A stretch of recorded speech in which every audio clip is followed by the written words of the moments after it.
name is Margaret Wolf, and my friends call me Peggy and Maggie, and I go by all three. I grew up here in Dallas, and I come from a very creative family. My father was a set designer, Peter Wolf, and my mom was an actress. And I grew up around the arts. They were always very, very important in my home. Music was also very important in my home growing up. My father was an artist, and he would always say, whenever I was in a bad mood or something was, kind of funky in my life, he'd say, "When was the last time you did something really creative?" This is a rock formation that I saw just outside of Aspen that looked like a pregnant woman. I'm a photographer and an abstract painter. Hey, Dara. I write. I've written a screenplay. I write poetry. I've actually thought about writing songs, Jill. I haven't done that yet.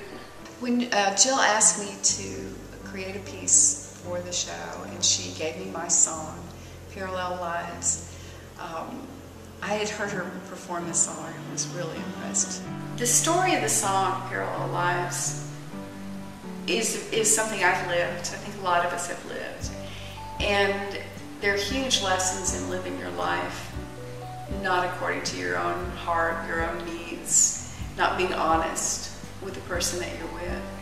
And like I said, I've experienced that, and I think an awful lot of people have. The inspiration from the song came to me in a pretty subtle way. I already had the image. I loved the image, but I didn't know exactly what it meant when I shot it. It just was something I found in Deep Ellum. I thought it was beautiful, and so I took the photograph.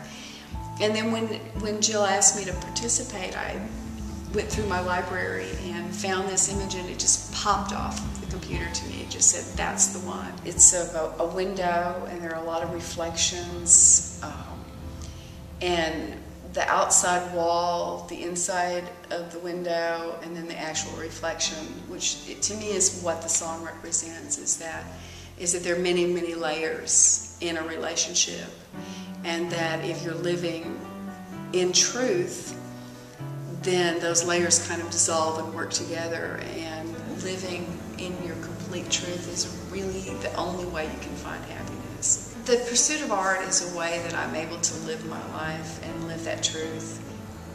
It's a privilege to be able to create, and quite often I found myself in the past stealing my time to become an artist, stealing my time to photograph things for myself. Now it's what I do. I made myself a promise. The rest of my life would have to work itself around my creating. I had not heard of Women for Women International until Jill told me about the project, and looked them up online and found them to be a really fascinating group. And I feel very lucky to be part of this and to be part of her CD release. It's real exciting for me. I love Jill's music. Keep laughing.